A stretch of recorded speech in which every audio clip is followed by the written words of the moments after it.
So, if from this point, what do we think about, or what does the evidence suggest to us if this state, or if any other state, is to pursue an active approach? If instead of fueling the business cycle by hunkering down and belt tightening, if the state is to pursue an active approach to investing in areas that can create jobs and increase economic growth over the long run, what are the options? What is the evidence? I'm going to review two. I'm going to spend my remaining time really focusing on infrastructure and education, and if I have time, a brief comment on tax incentives, and so we'll go from there. I'm going to give some evidence on the short-term job payoff and the long-term economic impacts, and we'll start with infrastructure. So infrastructure, of course, is the built environment that facilitates commerce. It facilitates transportation, communication, the shipment of goods and services, raw materials, inputs into business production. And it's the public sector component of infrastructure is quite massive. State and local governments account for 42% of all infrastructure investments in the country. And in Maine, it's a large budget item, and in New England, it's a large budget item. $11.5 billion in New England in infrastructure. In Maine, it's $710 million in 2008. These are the latest data available. That's down a little bit from the prior year. What do these projects do? In the short term, when you repair a bridge or you build a road, of course, you're putting workers to work. You're employing architecture firms who plan and design the project.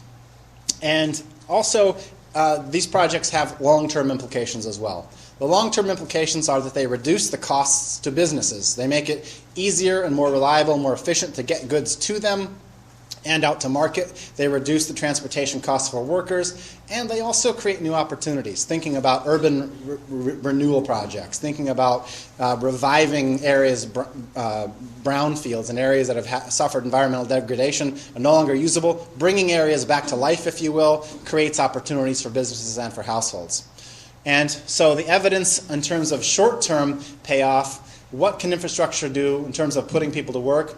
It really depends in a major way on the federal matching funds. And this is an important factor. The federal government values infrastructure development in the states. Essentially, the federal government doesn't do much infrastructure on its own. It essentially outsources national infrastructure to the states, and it correspondingly offsets much of their costs. So if Maine were to for every $1 million Maine spent on a project that was matched by a Department of Transportation Tiger grant, that $1 million could generate 61 jobs. That's pretty sizable, but it's a large function of the matching rate.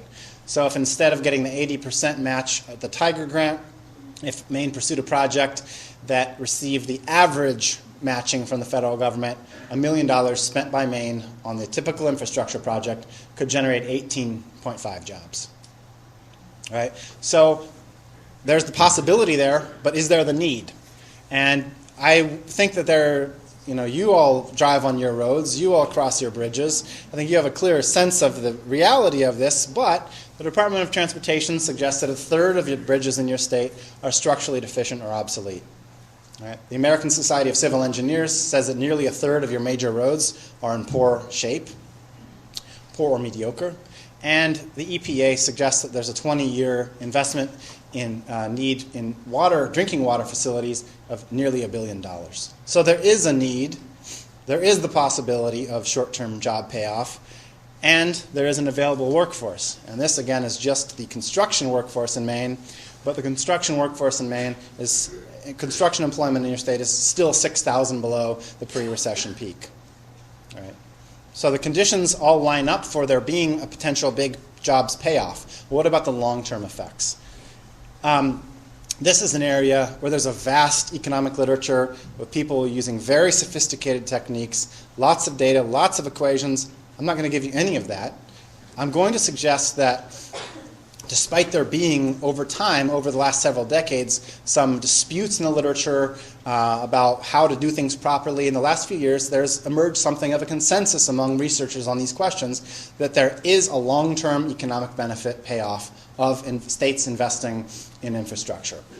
Two of the key findings that I'll highlight for you are finding that a 10% increase in your state's infrastructure, And again, this is trying to control for all the other factors. These are the things that the researchers do. They try to control for everything else going on. If you increase your state's infrastructure by 10%, you're going to reduce manufacturing sector costs by 2%, increase the demand for production workers by between 4 and 5%. So this is a long-term economic impact. This is not just from the building of the project. This is translating that new project into how it saves costs for businesses. And also, overall economic output in your state increases by 1.2% when you increase your infrastructure by 10%. Right? So the other main area that I'm going to talk about in terms of the economic development payoff is in the area of education, skill development. And this obviously, as the commissioner suggested previously, this is a big line item in your state budget. And it's an important part of your state. It's an important part of why people in their specific communities, they identify with their schools. And if you look across your state, you'll see that there are 185,000 students at public K-12 schools, about 670 public K-12 schools. You have 48,000 students in higher education in Maine. So what happens in the short term if you decide to increase your level of investment in education in Maine, whether it's K-12 or higher education? Well, for one thing, you put teachers and related staff to work. And another thing, if you invest in some training programs, what you do is you take currently unemployed workers and you give them something to do and increase their skills over the long run, which feeds into the final point on this slide, which is the long run. Increasing the skills of your workforce, it makes your workforce more productive. It makes your area more attractive to firms that might want to locate in your area. And it just facilitates innovation, creating homegrown firms that have that are less likely to actually leave because they have a history and a rootedness in your state. So what are the short-term numbers? If you decide to spend an additional $1 million in education in Maine, that's going to create 30 jobs, 31.5 jobs in Maine. If you focus your spending, your $1 million spending on early childhood education, 38 jobs. What's the difference between those two? Well, early childhood has a lot lower wages. These two top figures I want to make clear are gross job estimates. This is not paying for it. We're not taking into account how it's paid for. I didn't do that on the previous slide because it's not easy to make that correction in infrastructure because most infrastructure projects are funded through bond financing. But with education, that's funded through the general fund. So you can more easily sort of model and back out the jobs that are lost by increasing taxes. So if you decided to fund that $1 million increase in education spending in Maine by financing an income tax increase on affluent households, for every $1 million in increased taxes, they're going to reduce their spending, and that reduction in spending is going to cost you 6 jobs. The net, though, is you're going to come out ahead. And I think, I'm going to move on here, but the moral of the story here is in no sense it's in no sense class warfare. What you're talking about is who has resources and how the state is utilizing those resources.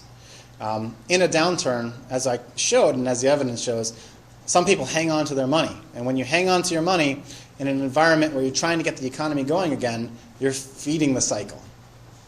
Right? So you want to get things going again in Maine, and this is an option. So not only is there the potential to create more jobs by investing in education, but there are needs. And you all, many of you in this room, I'm sure, have kids in your schools. You probably definitely have a far clearer sense about the shortcomings and strengths of your education systems. But just from the statistics perspective, at the big picture, you have 2,600 high school dropouts every year, a dropout rate of 4.4%.